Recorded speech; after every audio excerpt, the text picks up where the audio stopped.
ce processus commence tout d'abord par une idée, la représentation d'une image ou d'une chose dans l'esprit. Des éléments comme par exemple force, marcher, courir, manger, etc.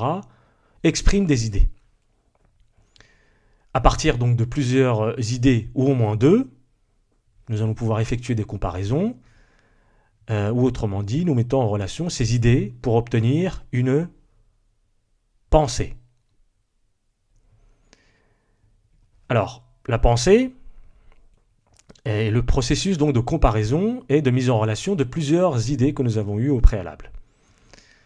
Et notez par ailleurs que le verbe penser est étymologiquement tiré du verbe pensare du latin qui signifie peser, mettre en balance et comparer. D'où le terme penser, soit le verbe, soit le substantif.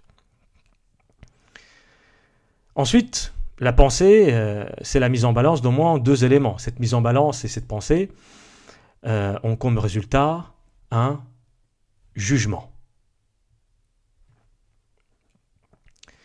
Et donc à partir du moment où vous avez ce jugement, vous êtes toujours bien entendu dans l'esprit, hein. Il n'y a encore rien de concret qui est sorti de votre esprit, vous n'avez encore rien exprimé sous forme de langue, j'allais dire, et c'est à ce stade qu'intervient le langage.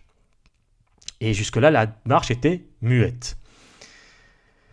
Donc nous exprimons le langage nous utilisons le langage pour exprimer nos jugements, et il existe principalement trois formes de langage.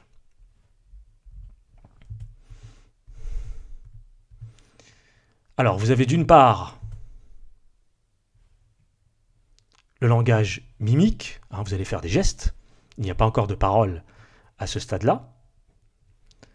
Vous avez également le langage parlé, c'est là qu'intervient la parole. Et vous avez également le langage écrit ou la langue écrite. Ces trois éléments forment la typologie du langage mimique, langue parlée ou langue écrite.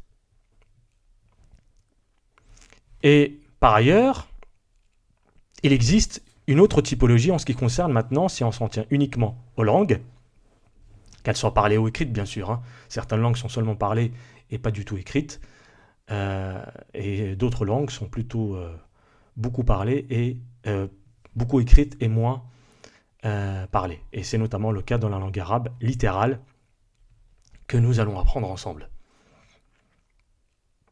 Alors, qu'en est-il des langues ?